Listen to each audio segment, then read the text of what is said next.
तो दोस्तों बड़े दिन बाद आज मैं जो है इन्वेस्टमेंट कॉल पर बात करने वाला हूँ। और मैं अगर एक बात बताऊं अगर आपको तो white board Microsoft white board पर है। तो बड़े दिन बाद एक तरीके से मैं एक वीडियो बना रहा हूँ और जिसका इन्वेस्टमेंट कॉल्स के ऊपर। मेरे इन्वेस्टमेंट कॉल्स जो हैं कभी कभी मैं 1-2 महीने में एक डालता हूँ। और पहले काफ़ी डाला करता था, लेकिन अभी उसकी फ्रिक्वेंसी कम हो गई है। अभी थोड़ा ट्रेडिंग की साइड जा रहा हूँ क्योंकि अभी जॉब भी अभी जो है काफ़ी टाइम सूट कर रहा है, उसके से ट्रेडिंग में थोड़ा आ गया हूँ, लेकिन इन्वेस्टमेंट भी क्लाइंट के बिहाफ पे मैं करता रहता हूँ। तो 2 महीने में एक वीडियो, 1-2 महीने में मेरा एक वीडियो तो आपको इन्वेस्टमेंट्स के ऊपर मिलेगा ही। तो आज हम बात कर रहे हैं दोस्तों नेक्स्ट हमारे इन्वेस्टमेंट कॉल के बारे में, जिसका नाम है, स्टॉक का नाम है ओरिसा बंगाल कैरियर। दोस्तों इसके ऊपर ऊपर से खास जो है खास चीजें जो कि जिसके लिए मानी जाती है वो बता देता हूँ कि ये जो है, जब भी आपके मन में मेटल, मैं 3 शब्द दूं, मेटल, मिनरल्स, एल्यूमिनियम, बॉक्साइट, ऐसी 4-5 चीजें अगर मैं आपको बोलूं तो आपको सबसे पहले कौन से स्टेट आपके मन में आएंगे? ओडिशा, बंगाल, और इससे ऊपर झारखंड, और इससे ऊपर छत्तीसगढ़। दोस्तों ये कंपनी जो है छत्तीसगढ़ में ही इन लॉजिस्टिक्स का बिजनेस करती है, गुड्स का ट्रांसपोर्टेशन करती है। आप बोलेंगे ये मार्केट तो बड़ा फ्रेगमेंटेड है। हाँ जी, मानता हूँ आजकल हर जगह लॉजिस्टिक्स वाले, लेकिन इसका मतलब ये नहीं कि कोई मार्केट बहुत बड़ी है, इसका मतलब ये नहीं कि वो मार्केट चल नहीं सकती। अगर आप उस जगह पर जाके बैठे हुए हैं जहां ये काम हो रहा है और आप इसी काम के रिलेटेड लॉजिस्टिक्स करते हैं, तो आपको हराना भी मुश्किल है। जी हाँ, मेटल, मिनरल्स और एल्यूमिनियम की लॉजिस्टिक्स में ही ये स्पेशलाइज्ड है। इंफ्रा में भी इसका दखल है, लेकिन जो इसका बेसिकली रजिस्टर्ड ऑफिस है वो है छत्तीसगढ़ में। तो इसको जो बिजनेस आता है वो सब छत्तीसगढ़ से ही ऑपरेट होता है। तो एक तरीके से वो जो स्टेट्स हैं जहां ये ऑपरेट करता है वहां इन सब चीजों की मार्केट भी है। दूसरा कारण जो मुझे इस पर मोटिवेट कर रहा है, इस पर जो है वीडियो बनाने को, वो है कि मैं इन सभी चीजों में बहुत बड़ी तेजी देखता हूँ, मेटल्स में, मिनरल्स में, एल्यूमिनियम में। क्योंकि मेरा मानना है कि अभी शशिकांत दास जो हमारे आरबीआई गवर्नर, उनकी अ, उनकी पूरी स्पीच से मुझे ये समझ में आ रहा है कि हाँ, रेट हाइक का जो सिलसिला था वो थम गया है। और जब भी रेट हाइक का सिलसिला थमता है, it is very very good for metals, minerals and aluminium. अगर आप ये मेटल, मिनरल और एल्यूमिनियम का रेट हाइक से 36 का आंकड़ा है। रेट हाइक होते हैं तो सीधी सी बात है, कैपिटल गुड्स की तरफ जो है एक तरीके से लोगों का जो झुकाव है वो कम हो जाता है। इसीलिए रेट हाइक ना होना इन सेक्टर के लिए बहुत अच्छा है। और मैं एक बात आपको एक लॉजिक समझाया था बहुत पहले कि अगर आपको लगता है कि ईवी ऊपर जाने वाली है, ईवी की डिमांड बढ़ने वाली है, तो आप ईवी के स्टॉक्स मत खरीदो, आप ईवी के रिलेटेड बैटरी के स्टॉक्स खरीदो।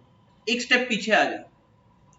तो अगर मुझे लग रहा है कि मेटल और मिनरल में डिमांड बढ़ने वाली है, तो आप मेटल मिनरल के स्टॉक्स तो डायरेक्ट लो ही, लेकिन उसके पहले जो इनके लॉजिस्टिक्स में लगी हुई है कंपनी, उनमें चले जाओ। तो आज हम डिटेल में पढ़ेंगे कि यार ये क्या है, मैं इस पर क्यों बुलिश हूँ। पहले तो किसी भी चीज का, जब भी हम मेटल कंपनीज की बात करते हैं जिसमें कैपिटल गुड्स, जिसमें टेंजिबल एसेट्स ज्यादा है, उनका पीवी रेशियो देखना होता है। पीवी रेशियो इस कंपनी का ऑलमोस्ट 1 के आसपास है, विच is very good. Book value 41 की है और प्राइस इसका चल रहा है 52 का। तो ऑलमोस्ट 1 पॉइंट समथिंग, 1.3, 1.4 का अराउंड आएगा PV ratio, which is very good. ठीक है। और मैं पीवी रेशियो को इसलिए इंपॉर्टेंस देता हूँ कि इस कंपनी के टेंजिबल एसेट्स बहुत हैं। ठीक है। तो ऐसी कंपनीज में, अब आईटी कंपनी में पीवी रेशियो देखने का कोई फायदा नहीं है, बट ऐसी कंपनीज में जो कि गुड्स बेस्ड है, उनमें पीवी रेशियो देखना होता है आपको। पी रेशियो, देखो, there is a concept of value trap. Value trap का मतलब होता है कम पी कंपनीज में आप फंस जाते हो क्योंकि उनको कभी नहीं करने वाली। पी रेशियो जब कम होता है, जब लोगों को लगने लगता है कि इस पर्टिकुलर कंपनी में ग्रोथ नहीं है। जितनी भी मेटल वाली कंपनी है, जितनी भी कंपनीज हैं, उनका पी रेशियो बहुत कम होता है मेटल वाली कंपनी हो तो, बट इसका पी रेशियो 10 है। सो मानता हूँ ये मेटल नहीं है एग्जैक्टली, ये लॉजिस्टिक्स में है, बट मेजरली इसके क्लाइंट्स मेटल और इंफ्रा वाले हैं। तो ये कारण है कि P ratio of 10 is not a value trap and neither it is very high. तो अभी एफडी का पी कितना चल रहा है, may be around I think अभी 15-16 का एफडी का पी चल रहा है, प्राइस टू अर्निंग रेशियो, और इसका 10 चल रहा है। तो it is not as it is as expensive, but it is not a value trap also. So it can be a good opportunity as far as valuation terms is concern. And और अगर मैं आपके आगे कुछ इसकी कुछ updates अगर मैं आपके स्क्रीनर की वेबसाइट पर ले जाऊं, तो आपको ज़्यादा जो है चीज़ें क्लियरिटी आएंगी चीज़ों में। अगर मैं जाऊं तो इसका रिटर्न ऑन कैपिटल जो है वो डबल डिजिट में, विच इज़ कंसिडर्ड गुड, जो कि लॉजिस्टिक्स और ये वाली कंपनीज के लिए अच्छा माना जाता है। डबल डिजिट की जो है रिटर्न ऑन कैपिटल एम्प्लॉयड हो तो फिक्स एसेट्स में जो है एक अच्छा इंक्रीज आया है। सितंबर में अपडेट्स हुए थे फाइनेंशियल स्टेटमेंट्स, तो उसमें जो है काफ़ी अच्छा एक फिक्स एसेट्स में बदलाव आए हैं, which is considered as very good. Double ही हुए एक तरीके से as compare to previous year and last 3 years की कंपैरिजन, लास्ट 2-3 इयर्स की कंपैरिजन में इसके जो फिक्स एसेट्स हैं वो बढ़े हैं, विच इज वेरी, बिकॉज ये टेंजिबल इसका जो बिजनेस है, it requires tangible assets. Fix assets का बढ़ना is considered very good for this business. Okay, operating cash flow, ये तो खैर मार्च 2022 की बात है, अभी तो एक साल हो गया, बट ऑपरेटिंग कैश फ्लो भी उस टाइम पर बढ़ा था। I am just considering the view that जिस तरीके से ये स्टॉक गिरा है उसको नहीं गिरना चाहिए अभी। प्लस अभी जो आरबीआई गवर्नर की स्पीच आई, which is it is very good for no this metal things. So उसकी वजह से एक अपडेट लग रहा है कि भाई ये सारी जो है मार्केट इस चीज को फैक्टर करेगी। ऑपरेटिंग कैश फ्लोज बड़े अच्छे आए हैं इसके इस साल, तो it is very good. Cash conversion cycle is I think below 3 years. तो मैंने जितना भी देखा है, ये एक्चुअली ये जो स्टॉक है ये एसएमई कैटेगरी में आता है। एंड मैंने देखा है पास्ट के 5 साल 6 साल का ट्रेंड है कि मार्केट जो है एसएमई कंपनीज पे आसानी से भरोसा नहीं करता। मार्केट उन्हें 2-3 साल देखता है भाई ये कितना अच्छा रिजल्ट देते हैं। अगर वो एक बार अच्छा रिजल्ट दे देते हैं तो उनको कोई नहीं लेता, उनको लगातार परफॉर्म करना पड़ता है, तब जाके मार्केट को उन पर भरोसा आता है। सो लास्ट 2 साल 3 साल से इसके रेशियोज काफी जो है मैं समझता हूँ कि बहुत अच्छे हो रहे हैं, तो which is good news for overall investors also. And ये चीजें हैं। और अगर मैं टीटीएम देखूं इसका ट्रेलिंग 12 मंथ, सो अभी जो रिजल्ट्स आने की प्रोबेबिलिटी है based on trailing 12 month figures, उसके हिसाब से पिछले साल की कंपैरिजन और पिछले से पिछले साल की कंपैरिजन और पिछले से पिछले साल की कंपैरिजन, लास्ट 3 साल में इसके इतने अच्छे रिजल्ट्स नहीं है जितने इस साल आने के चांसेस हैं। सो फोर्थ क्वार्टर का रिजल्ट आने ही वाला होगा इसका, and I am saying that it can be very good, better than 3 years. So market इससे खुश होगा, प्लस इसके प्राइसेस बहुत गिर रहे हैं, so it is already under valued. Market ने तो अभी तक डिस्काउंट इसको सब कुछ जो है ये सब फैक्टर्स को जो है फैक्टर ही नहीं किया है अभी तक।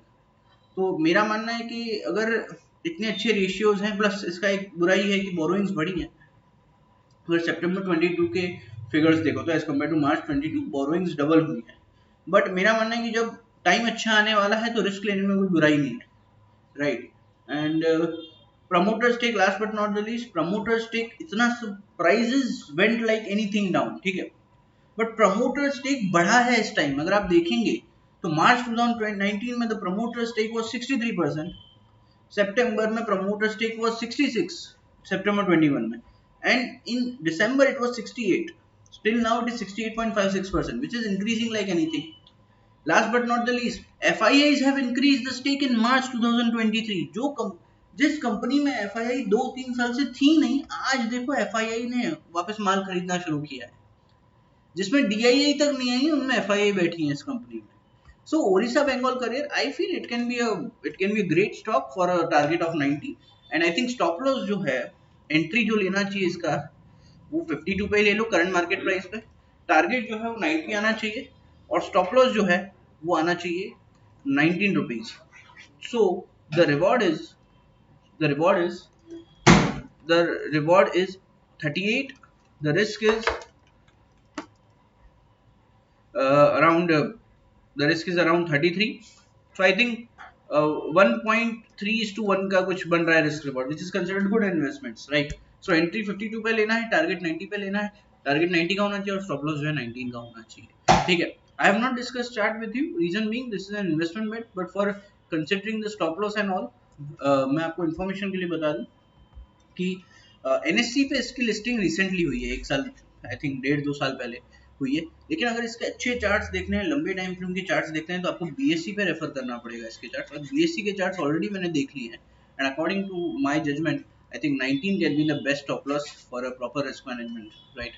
सो एग्जीक्यूट दिस ट्रेड। और कोई भी डाउट हो तो 6354499576 पे आप जो है बेझिझक मुझे मैसेज कर सकते हैं।